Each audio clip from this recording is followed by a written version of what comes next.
We're going to be talking about what to do when your physical passions, the sports and the activities that you really love are wrecking your body. But I need to explain something to you so you understand the thoughts that are constantly going through my head. There's this tune, there's this music that's just constantly rattling in my brain whenever this topic comes up. To understand today's video, you need some background. When I was in college, I went through a Radiohead phase, an intense Radiohead phase. Now, who the heck is Radiohead, you might be asking? Well, if you are in your 20s or 30s, you little rugrat, Radiohead is a band that rose to incredible popularity in the 90s and early 2000s with songs that just resonated with a pre-verbal melancholy in the hearts and souls of multiple generations trying to adapt to a rapidly digitizing and globalizing world. But since you grew up fully immersed in the digital age, you probably were a bit too late to have it resonate, and you don't even realize the melancholy and anxiety you feel is actually not normal until you get your first dose of prescription drugs or other psychoactive substances.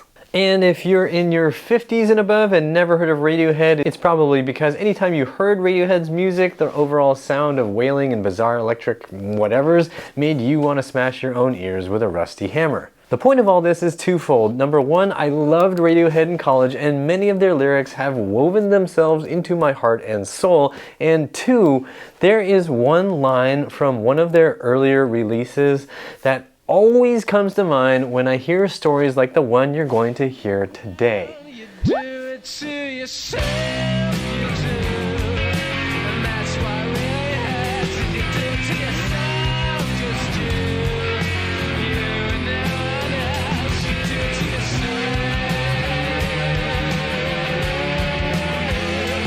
So today I'm going to share the story of one person who likes to bike a lot and explain how it relates to these Radiohead lyrics that I'll probably be humming when I'm on my deathbed. So here goes the story. Hey Matt, I've been following you for over 5 years now, which means that I'm in pain for that amount of time. Right now I'm on a cycling holiday and I have cycled all the way from Holland, Garmisch-Partenkirchen in Germany, and now I kind of have a problem that I can't walk normally anymore. The reason for my problem is hip dysplasia in my left hip, and I only have pain in the left hip. The right one is fine. So let's just pause here. I get emails about hip dysplasia at least once a month, and I will one day make an in-depth video on it. But to be brief, there have been large-scale studies showing that there is no link to hip dysplasia bone shapes and pain or arthritis or anything in the long run, which is again why I say always think muscles. And it's important also to notice the assumptions baked into some of this story from this bicyclist. I'll just call this person M, okay? And so you've got pain in one hip only, the bones are shaped wrong, therefore it must be the bones that are the problem. This absolves the sufferer of any responsibility and makes them the passive victim on the journey into more and more pain. But we need to realize that the abnormal walking has shown up after doing a long bike ride, and based on this email from M, it wasn't happening before the bike ride. So if it were just the bone shapes, shouldn't the problem really have been there before the bike ride also? Well, let's keep going with the story. I know that with cycling about 100 kilometers every day, I'm putting myself really to a test, but cycling goes okay and almost without pain, so I'd like to be able to continue. So this person is able to cycle 100 kilometers a day, which is awesome. It doesn't hurt while cycling. Therefore, we can tell ourselves that cycling itself isn't the problem. It's maybe a little bit of a challenge to the body, but since the problem is really the bones, and I don't hurt while cycling, cycling is okay. As long as I'm okay with the fact that I'm not able to walk after cycling. You do it to yourself, you do. In preparation for this cycle trip, I did the Healthy Hips program for about 7 months and I lost a lot of weight, about 15 kilos, and I've paid several visits to an osteopath to loosen up the hip. That is awesome. Thank you for using the Healthy Hips program. Thanks for just doing whatever you could to try to fix your body beforehand. Doing some work on the hip before this trip, great idea. Losing a significant amount of weight and trying to improve overall hip mobility, all fantastic ideas. Although I will say, I don't think the idea that you can just pay somebody like an osteopath to just loosen things up is quite right, but it's at least in the right direction.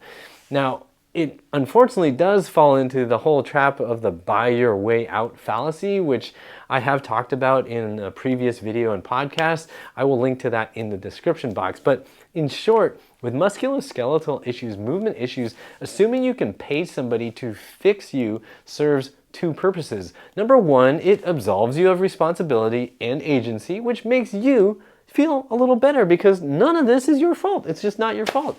And two, you can feel good about taking action or the appearance of action by having an expert try to fix things for you. And then when they fail, because it's impossible for someone to fix your weak muscles for you, you get to blame their incompetence for your ongoing suffering, which makes you feel better about yourself because now you've got this scapegoat, this high holy expert wasn't able to fix you, so your problems must be really bad and none of this is your fault. Okay, now let's get back to the story. I know I can continue. I did it last year with another cycling trip to Norway. On that one, I could not walk normally for the rest of the trip, and it would be nice if this year was better. Do you have any tips, exercises, or recommendations for me which might help? You do it to yourself, you do, and that's why we hate. So first of all, let's focus on the positives. This person, M, clearly has grit and diligence and determination. They know what they love, biking, and they want to pursue it with single-minded focus. That's awesome. M also understands that they can do some things to make their body better. Also awesome, fantastic. But they are not yet fully committed to solving the underlying issues, and they're doing it for reasons that I recognize because I've gone through this same struggle myself, and I've seen many people go through this as well. You do it to yourself, you do. I used to love playing hockey. Even when it hurt to play, I'd still keep trying to play, hoping that somehow playing more would magically fix the problems that kept cropping up. I kept thinking maybe if I just got my body used to doing these things really quickly, I'd just feel better, but unfortunately all that hope just didn't pan out. At some point I had to say to myself, this is making things worse. We need to take a break from this hockey thing, even though we love it. It's taking away from comfortable, normal, physical function. And then I spent years rebuilding my body to be able to play hockey and live comfortably away from the rink. I've heard multiple versions of this story from tons of people, clients, viewers, whatever, over the years. You really don't want to give up the activity you love for any period of time. I get it. Believe me, I get it. I've been there. But here's the thing. If your passion is literally taking away your ability to do normal, everyday things, basic fundamental things like walking, then you need to ask yourself what the f you're doing. Because guess what? You do it to yourself, you do. You're doing it to yourself. You are literally crippling yourself. And yes, we can always tell ourselves stories that it's someone else's fault or act in ways that put the onus to solve this problem on others. I could have blamed and also kind of did blame chiropractors, massage therapists, acupuncturists, physical therapists, doctors, the manufacturers of painkillers, etc., etc., etc., for failing to take away my aches and pains for me without any sacrifice on my part. But ultimately, what good does that do? What good did it do me? I would still be in pain and I'd be annoyed at the perceived failure of others if I kept thinking in this way. This person M is pedaling towards disaster because cycling meets other deeper needs than just physical comfort, whatever they may be. Maybe it's an escape from the stresses of life or a respite from difficult emotions. Whatever it is, it's powerful and it is important. I felt that way about hockey. I feel that way now about surfing. But here is advice for everyone who is going through this mental and physical struggle. If the thing you're passionate about cripples you, you need to be honest about it and figure it out. So number one question you gotta ask is, can you do something differently to negate or mitigate the negative effects? Okay, that's number one. Number two is, how much crippling are you willing to accept if you can't effectively negate or mitigate the effects? So let me talk about this in a personal way. Currently, I love surfing. When I surf for long periods and don't do maintenance exercises to counteract the repetitive motions and positions, my back and my shoulders get crazy tight. They get real stiff. I get stiffness through my ribs all the way to my low back, and it starts to hurt. Like, my low back will hurt. My shoulders will just be like, oh God. And I'll get pinching in all kinds of places. If I do enough exercises to mitigate the negative effects, it's not a big deal, right? If I stretch enough, I do enough strength work. But if I don't, for whatever reason, my low back can kill me ongoing for weeks. So am I willing to suffer with back pain some days? Yeah, some days I am. Even though it's not logical, the answer is yeah, I just don't want to stretch, so whatever. Some days I just don't want to do the exercises that fix or prevent my back pain. That's just how it is. You do it to yourself, you do. But am I willing to suffer like that for months or for the rest of my life? No, because I absolutely hate feeling crippled and feeble. I've already been there in my life, and I do not like living like that any more than I need to. The point here is that you need to honestly assess the relationship between the activities you are constantly engaged in and the condition your body is in. Then you need to decide whether you are willing to put in the effort to learn how to mitigate or fully negate the impact so you can continue to do the normal things that you need to do, as well as the stuff that you really, truly love doing. And while you won't always get it perfect every single day or every single week, taking this approach will help you be more mobile, healthy, and strong in a more well-rounded way. Because while it's impressive to be able to ride a bike several hundred kilometers without pain, it's much more impressive when you are also able to mount and dismount your bike smoothly and walk in and out of your home without hobbling and limping.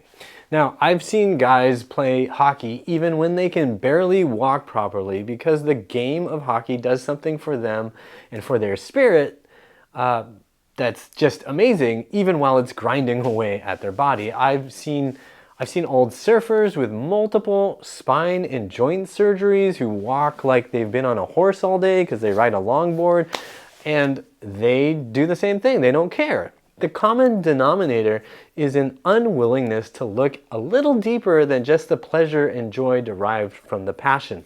The unfortunate consequence is that the passion ultimately cannot be sustained because the body fails from lack of proper maintenance.